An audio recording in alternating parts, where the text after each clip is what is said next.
এই নবীনুল উদ্দিন নেই। আজকে আমাদের মাঝে এই এলাকার দুই ভাই আলহাজুল হুদা মুকুট এবং খালিল হুদা চকর আমাদের মাথার কাটা হয়ে আছে। আমরা কোনো দুঃখে সুখে বিভিন্ন সমস্যায় পড়লে আমরা এই দুই ভাই কাছে যাই। নুরুল হুদা মুকুট সারা জেলার একটি পটবৃক্ষ। আমাদের দেখেছি যে এই সুনামগঞ্জ জেলার কোনো সমস্যা হলে বড় বড় সমস্যা উনি সমাধান করে।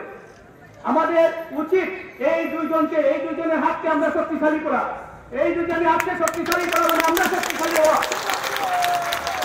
আমরা দেখেছি এই যে আমাদের এই এত বড় ঈদগাহ সুনামগঞ্জের শহরের মধ্যে এত বড় ঈদগাহ নেই। এই ঈদগাহটা জেলা পরিষদের পক্ষ থেকে নুরুল হুদা মুকুট সাহেব উনি করে দিয়েছে।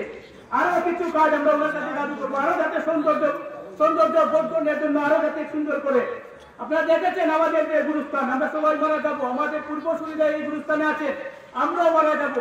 এই গুরুস্থানটা উনি দুইবার মাটিপ্রাত করেছেন, একটি রাস্তা করেছেন, লাইট দিয়েছেন। উনি বলেছেন, মুকুট ভাই বলেছেন যে ঢাকার বনানীর কবরস্থানের মতো এই কবরস্থান করা হবে। এই কাজ চলমান রয়েছে। উপজেলার পক্ষ থেকে সৌর বিদ্যুৎ সহ আরো অনেক দিয়ে দিয়েছেন।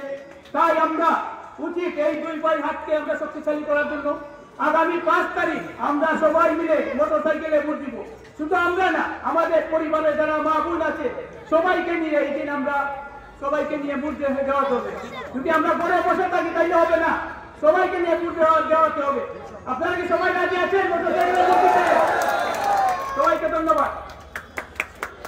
সফরে যান, ব্যবসায়ীদের প্রতিনিধিকে সাথে নিয়ে যান। সেই ব্যবসায়ী প্রতিষ্ঠানের শীর্ষ পদে যিনি অধিষ্ঠিত হয়েছেন, ডাইরেক্টর হয়েছেন কয়েকবার, পরবর্তীতে এবার চিটাগাং থেকে প্রেসিডেন্ট, সিলেট বিভাগ থেকে ভাইস প্রেসিডেন্ট, তিনি শীর্ষ পর্যায়ে আছেন। সেই শীর্ষ ব্যক্তিত্ব এবং আপনাদের গত উপজেলা নির্বাচনে নৌকা প্রতীকে মাননীয় প্রধানমন্ত্রী যাকে নৌকা প্রতীক দিয়েছিলেন তাকে নির্বাচিত করেছিলেন। সেই প্রার্থী আমাদের বাংলাদেশের গর্ব, আমাদের সিলেট বিভাগের অহংকার। খালিল হুদা চকরের সমর্থনে আজকের এই তার নিজ জন্মস্থান, যে মাটি থেকে ফুটে উঠেছেন ফুটন্ত ফুল, সেই ফুলকে আরো ফুটন্ত করার জন্য মাননীয় প্রধানমন্ত্রীকে উপহার দেওয়ার জন্য আজকে এই নির্বাচনী সভায় আমি উপস্থিত হয়েছি।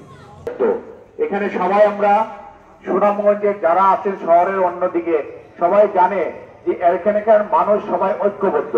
আমাদের কারো যদি কোনো কেউ অসুস্থ হয় আমরা সবাই তার জন্য যাই চিকিৎসার জন্য। আমি আপনাদের সন্তান হিসাবে এই 5 বছর আমি এই সদর উপজেলায় আমি চেয়ারম্যানের দায়িত্ব পালন করেছি।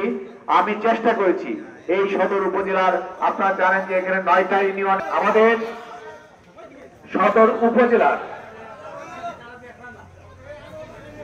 উপজেলার কার্যক্রমটা কিন্তু কাজ করা হয়, আর পৌরসভার কাজগুলো পৌরসভা থেকে করা হয়। তারপরও আমি এই উপজেলা পরিষদের দায়িত্ব পাওয়ার পর আমি পৌরসভায় আপনাদের এলাকায় সহ অনেক জায়গায় আমি অনেক উন্নয়ন করেছি। আমাদের প্রত্যেকটা ইউনিয়ন, আমাদের ইউনিয়নের অবস্থা অনেক খারাপ। আমি চেষ্টা করছি তাদেরকে অনেক উন্নয়ন করার। এবং এই 5 বছরে আমি মানুষ যারা আমার কাছে এসেছেন তাদেরকে আমি যথাযথ সম্মান দিয়েছি। আমি চেষ্টা করছি তাদেরকে তাদের সম্মান দেওয়ার, যার কারণে আজকে যখন আমি দ্বিতীয়বারের মতো প্রার্থী হয়েছি, আমি যেখানেই যাচ্ছি, যে ইউনিয়নে যাচ্ছি, যে গ্রামেই যাচ্ছি, হাজার হাজার মানুষ আমাকে সমর্থন দিচ্ছে। আমি মনে করি এই 5 বছরে আমার এই চেয়ারম্যান হওয়ার সবচেয়ে বড় সার্থকতা হয়েছে। আজকে আমি মানুষের ভালোবাসা পাচ্ছি। আপনাদের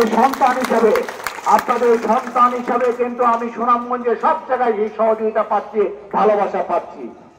আমার বড় ভাই জেলা পরিষদের চেয়ারম্যান নুরুল হুদা মুকুট আপনাদেরই সন্তান, এই এলাকায় তিনি বড় হয়েছেন। তিনি আজকে এখানে বক্তব্য রাখার কথা ছিল, কিন্তু অসুস্থ হওয়ার কারণে তিনি আসতে পারেন।